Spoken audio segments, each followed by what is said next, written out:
Visa के checking point भी अलग होते हैं कि अगर इनकी एक नई चाल लगा लो, मतलब स्ट्रेटेजी इन्होंने स्टार्ट करी है कि दुनिया everyone welcome back to another video. एक नया अपडेट आया है आईआरसीसी की तरफ से जो हम इस वीडियो में शेयर करेंगे।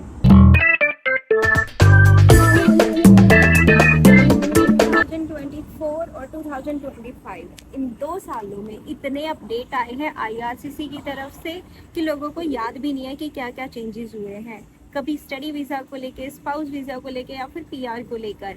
पर 90% ऑफ द अपडेट अच्छे नहीं थे। मतलब जो लोग इमिग्रेंट्स की तरफ पॉइंट ऑफ व्यू से सोचे तो कोई ज़्यादा अच्छे नहीं थे।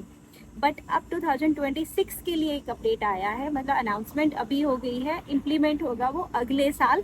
पर ये अपडेट इतना अच्छा है कि आप सुनोगे ना तो बस आपका भी मन खुश हो जाएगा। तो सबसे पहला चेंज ये है कि कैटेगरी में ये लोग नई और कैटेगरीज को ऐड कर रहे हैं। जैसे कि अभी हेल्थ केयर, फ्रेंच और ये सब कैटेगरी ड्रॉ निकलते हैं जिनका स्कोर कम जाता है, उसके अंदर अब ये कुछ और कैटेगरीज को भी ऐड कर रहे हैं। और फर्स्ट जो कैटेगरी ऐड कर रहे हैं उससे बहुत लोगों को फायदा होगा क्योंकि उसके अंदर आते हैं सीनियर मैनेजर्स। अगर आप किसी कंपनी में काम करते हो जहां पर आप एक टीम को लीड कर रहे हो, चाहे आप कनाडा में हो चाहे आप कनाडा से बाहर हो, तो आप इस कैटेगरी में फॉल करोगे। उनका स्कोर जो ड्रॉ के लिए स्कोर होता है वो कम आएगा। तो मतलब बहुत लोगों के लिए अच्छी न्यूज़ है। पहले क्या हो रखा था कि यहाँ पर जैसे लेबर शॉर्टेज थी ना, उस वजह से प्लम्बर, इलेक्ट्रीशियन इन सबको कैटेगरी ड्रॉ में डाल रखा था। खैर वो लोग अभी भी ऐड हैं बट अब इन्होंने लिस्ट को बढ़ा दिया है। तो प्लम्बर, इलेक्ट्रीशियन ये सब अब हटे नहीं है। अब उसकी वजह से क्या होता था, जो हाई स्किल्ड पीपल थे, मतलब जो लगा लो सीनियर पोजीशन पर हैं बट उनकी एज ज़्यादा हो रखी है, मान लो 35-40 में जो बंदा है वो किसी कंपनी में अच्छी पोजीशन पे काम कर रहा है बट वो किसी कैटेगरी में फॉल नहीं करता, प्लम्बर नहीं है, तो उसको पीआर नहीं मिलती थी। चाहे वो यहाँ था चाहे वो इंडिया से, मतलब इंडिया के अपने कनाडा से बाहर किसी भी कंट्री में था। तो अब ये अच्छी बात हो गई है कि अगर आप किसी कंपनी में सीनियर मैनेजर या कोई ऐसे सुपरवाइजर रोल पर काम करते हो तो ये कह रहे हैं कि हम उसको भी कैटेगरी में ऐड करेंगे। तो बहुत सारे लोग इसके अंदर एलिजिबल हो जाएंगे। अब कौन कौन से एनओसी इसके अंदर ऐड होंगे वो अभी तक इन्होंने क्लियर नहीं करा है, बट प्रोबेबली कोई भी एनओसी जिसके अंदर आप टीयर 0 या टीयर 1 की कैटेगरी में आती है आपकी जॉब, तो वो सारे लोग एलिजिबल हो जाएंगे। जैसे कि मैं एग्जांपल दूं तो फाइनेंस मैनेजर हो गया, फाइनेंस सुपरवाइजर हो गया। मैं अकाउंटिंग से रिलेटेड बता रही हूँ, बाकी सारा रोल आप ऐसे समझ जाना। तो सेम ऐसे ही कोई भी प्रोफाइल इन्होंने, बेसिकली आईआरसीसी के वर्ड्स क्या है कि अगर आप कोई टीम को लीड कर रहे हो तो आप इस कैटेगरी में एलिजिबल हो। तो बस वेट करो कि जल्दी से एनओसी की लिस्ट आ जाए और लोगों को पता चले कौन कौन इसके अंदर एलिजिबल है। अब जैसे मान लो कोई इंडिया के बाहर से फाइल लगाना चाहता है, वो किसी कंपनी में मैनेजर की पोजीशन पे काम कर रहा है बट वो नहीं अप्लाई कर सकते क्योंकि उनके पास सीईसी एक्सपीरियंस नहीं है, तो उनका स्कोर कम हो जाता है।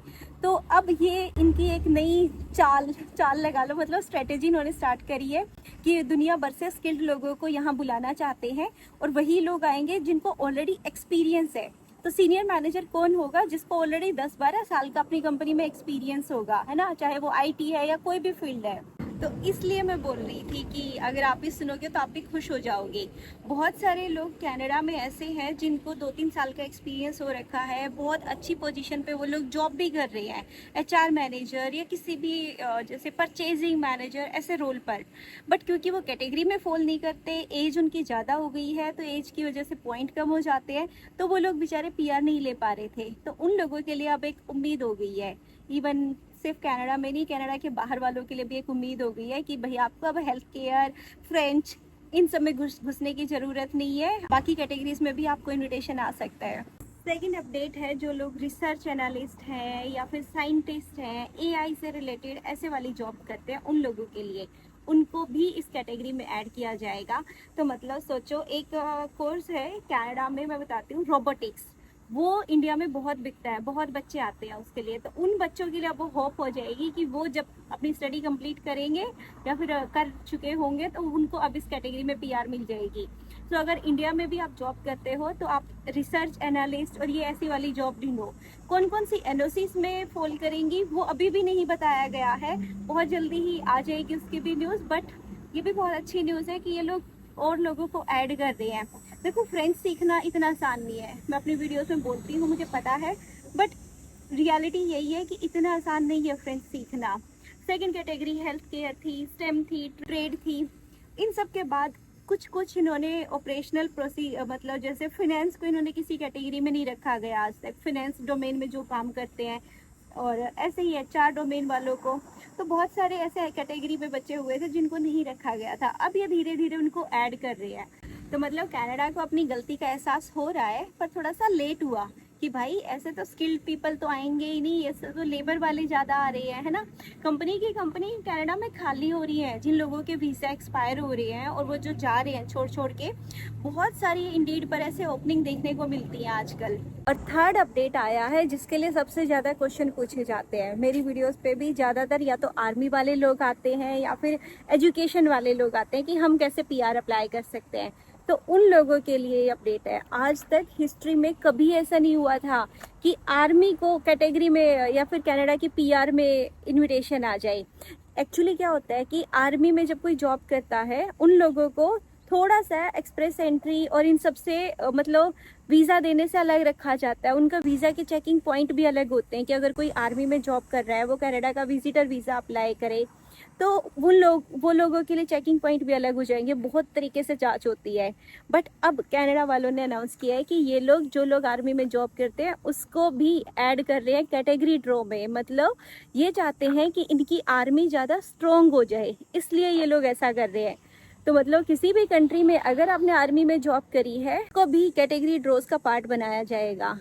कौन कौन से आर्मी के एनओसी कोड होंगे, क्या पोजीशन होंगी, जैसे लेफ्टिनेंट और बहुत सारी पोजीशन होती है, वो अब इन्होंने नहीं बताया है। वो बहुत जल्दी ही आ जाएगा और जैसे ही आएगा मैं शेयर करूंगी। बट एक उम्मीद जाग गई है बहुत सारे आर्मी ऑफिसर्स के लिए। अब जब भी हम लोग ऐसे ग्रुप में यहाँ पे बैठते हैं, बात करते हैं ना अपने आसपास के लोगों से, तो बस यही टॉपिक चलता है कि जो कैटेगरी में इन लोगों ने ऐड कर रखे हैं आईआरसीसी ने कैटेगरी में एनओसी कोड्स, क्या वो सच में सही भी है? मतलब सच में उनकी जॉब रिक्वायरमेंट है? ये लेबर शॉर्टेज के नाम पे ऐड किया गया है। Plumber, construction worker, truck driver, मतलब इन सारी चीज़ों को, तो सच में क्या इन्हीं की रिक्वायरमेंट है और कोई जॉब्स यहाँ पे चाहिए ही नहीं? तो सबको यही लगता था कि नहीं भाई ये लोग गलत तरीके से ऐड किए गए हैं ये कैटेगरीज, थोड़ा सा इनको और एनालिसिस करने चाहिए और बाकी लोगों को भी ऐड करना चाहिए। तो बस उसी से रिलेटेड अब ये नेक्स्ट स्टेप आ गया है। मे बी नई गवर्नमेंट आई है तो उन्होंने नए तरीके से सोचा और फाइनली अपनी गलती का एहसास हुआ कि भाई थोड़ा सा स्किल्ड पीपल को भी रखो जो बड़ी बड़ी कंपनीज में जॉब करते हैं बड़े लेवल पर। वो लोगों के लिए पीआर लेना तो कितना मुश्किल है, क्योंकि एक्सपीरियंस तो हो गया बट एज भी तो बढ़ गई। अब कोई सीनियर मैनेजर की पोजीशन 20 साल की एज में तो अचीव करेगा नहीं, ऑब्वियसली वो 30-40 का होगा, 40 का ही एज के पॉइंट कम हो जाते हैं। जहां तक मुझे लग रहा है सबसे ज्यादा फायदा लोगों को होगा जो सीनियर मैनेजर्स को ऐड किया गया उस कैटेगरी का, क्योंकि मैं बहुत लोगों को जानती हूँ जो बहुत अच्छी पोजीशंस पे काम कर रहे हैं बट पीआर के लिए बहुत स्ट्रगल कर रहे हैं वो यहाँ पर, चाहे वो मतलब इंडिया में है तब भी या मतलब कनाडा के बाहर किसी भी कंट्री में है तब भी। आप भी कनाडा का ड्रीम देख रहे थे तो हो सकता है अब आपका ड्रीम पूरा हो जाए। तो इन तीनों अपडेट में से कौन सा अपडेट आपके काम का है या फिर आपको लगता है कि आप उसके अंदर एलिजिबल हो जाओगे, मुझे कमेंट करके बताना। और बस यही आज के अपडेट थे जो मेरे को शेयर करने थे। जैसे ही इनकी एनओसी लिस्ट आती है मैं फिर आपके साथ शेयर करती हूँ कि कौन कौन सी कैटेगरीज को ऐड किया गया है। तो अब मिलते हैं नेक्स्ट वीडियो में, तब तक के लिए take care and good bye.